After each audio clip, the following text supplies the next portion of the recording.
আসসালামু আলাইকুম। আশা করি সবাই ভালো আছেন এবং সুস্থ আছেন।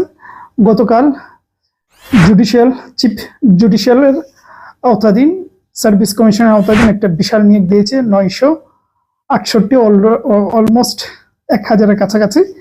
তো বিশাল বলতে বিশাল, এটা নিয়ে আমি গতকাল কথা বলছি। তো সেই নিয়োগের কিছু তথ্য ছিল মানে অজানা, যে তারা তাদের সাইটের লিঙ্ক দিয়ে দিয়েছিল যে বাকিটা ওখানে জানার জন্য, কিন্তু আমি অনেকবার ট্রাই করছি কিন্তু তাদের সাইটে ঢোকা যায় না, যার কারণে ওই ভিডিওতে কিছু জরুরি কথা উত্তর দিতে পারিনি। আজকে বলবো। আচ্ছা, এটা কোন কোন পদে নিচ্ছে ইতিমধ্যেই তো আপনারা জানেন, আমি বলছিও, তো সেগুলো আর না বলি, কিন্তু এই নিয়োগের জরুরি কিছু কথা বলে দিচ্ছি। আচ্ছা, নিয়োগ শুরু হবে মানে আবেদন শুরু হবে 18 তারিখ থেকে, এই মাসের 18 তারিখ থেকে চলবে সামনের মাসের 4 তারিখ পর্যন্ত, অর্থাৎ অ্যারাউন্ড 15-16 দিনের মতন সময় দিয়েছে মাত্র আবেদন করার। আবেদন ফি 100 টাকা থেকে শুরু হবে, নিচে যাওয়া যায়। ঠিক আছে, আপনি ধরুন 150 টাকার ভেতরে যদি দোকান থেকে করেন, সব চার্জে মার্জে 150 টাকার ভেতরে আবেদন করে ফেলতে পারবেন। সুতরাং আবেদন করবেন, কোনোভাবে এটা মিস করবেন না। যারা মনে করেন যে ভাই আমি কম্পিউটারের কাজ জানি না, কারণ কম্পিউটারে অনেক পদ আছে, ভাই গড়ে বসে বসে এখন কম্পিউটার কাজ জানা যায়। কিছু কিছু পদে আপনার সার্টিফিকেটও লাগবে না, আপনি ভালো করে পড়লেই বুঝতে পারবেন, শুধুমাত্র কাজ জানলেই হবে। এবং কাজ জানা এখন আর আহামরি কিছু নয়, যদি আপনার কম্পিউটার বা ল্যাপটপ থেকে থাকে।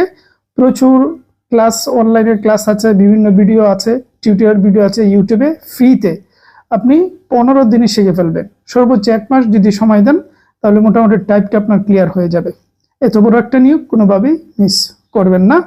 আর টাইপ ছাড়াও তো বেঞ্চ সহকারী আছে, এটাতে কাজ অ্যাপ্লাই করতে পারবেন। বিশাল নিয়োগ, অফিস সহায়ক, বিশাল বড় একটা সংখ্যা নিচ্ছে।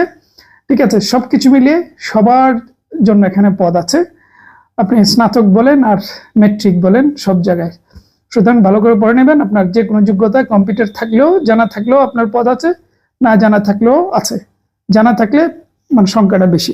আচ্ছা, তারপর একটা প্রশ্ন আছে যে একাধিক পদে আবেদন করা যাবে কিনা। একাধিক পদে আবেদন করা যাবে। কেন বলছি, তারা এই সার্কুলার আমি খুব ভালো করে পড়ছি, কোথাও এটা উল্লেখ করে নাই। আচ্ছা, অনেক সার্কুলার উল্লেখ করে দেয়, এটা খুবই ভালো। আর যারা উল্লেখ করে নেয় তাদের ক্ষেত্রে দুটো প্রবলেম হয়। উল্লেখ না করলে একাধিক পদে আবেদন করা যায় অনেক নিয়োগের ক্ষেত্রেই, বেশিরভাগ নিয়োগের ক্ষেত্রেই। আবার কিছু কিছু ক্ষেত্রে উল্লেখ না করলেও একাধিক পদে আবেদন করা যায় না, এটা একটা প্রবলেম। উল্লেখ করলে ভালো। সেক্ষেত্রে আপনি যখন আবেদন করবেন, তখন ওই যেটা আপনার প্রথম চয়েস থাকবে উপরের দিকে, সেইটার আবেদন আগে করবেন, করে টাকাটা দিয়ে দিবেন। তারপর সেকেন্ডারি যেটা একাধিক করতে চান ওগুলা করবেন, করে টাকা দিবেন। যদি টাকা নিয়ে নেয় তাহলে ধরে নেবেন একাধিক পদে আবেদন করা যায়, আর যদি টাকা না নেয় তাহলে তো বুঝবেন তারা টাকা নেবেন, একাধিক পদে আবেদন করা যাবে না। ঠিক আছে, এটা হচ্ছে একমাত্র সলিউশন।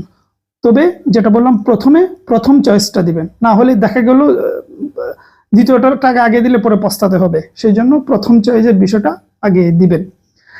এই হলো মোটামুটি এই মূল বিষয় এই নিয়োগের।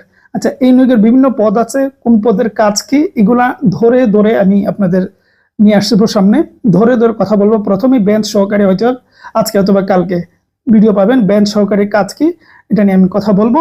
এইভাবে ধরে ধরে বলবো, কার কোন পদের দরকার কমেন্ট করবেন, ইনশাল্লাহ প্রত্যেকটা পদ নিয়ে আমি কথা বলবো। বলে দিচ্ছি, গতকাল নিয়োগ দেওয়ার পর থেকেই প্রচুর মানুষ আমাদের হোয়াটসঅ্যাপে SMS করতেছেন বই আসবে কিনা। ঠিক আছে, আপনাদের আগ্রহ দেখলে মজাই লাগে। অনেকে তো আমাদের এটা পছন্দ করেন না, কিন্তু বেশিরভাগ মানুষই আমাদের প্রতি আশা রাখেন। হ্যাঁ, ইনশাল্লাহ আসবে, সেটা আমরা ভাবতেছি। এত বড় একটা নিয়োগ, সুতরাং করার কিছু তো দরকার। বিগত সালের প্রশ্নগুলো আমরা টান দিয়ে বের করতেছি, আরো কোথাও কোথাও কি কি পাওয়া যায় ওগুলো আমরা জোগাড় করছি। ঠিক আছে, যাই হোক, সেটা সামনে আসবে। তবে আপনার কোন পদের দরকার সেটা নিয়ে কমেন্ট করবেন। ভালো থাকবেন, সুস্থ থাকবেন।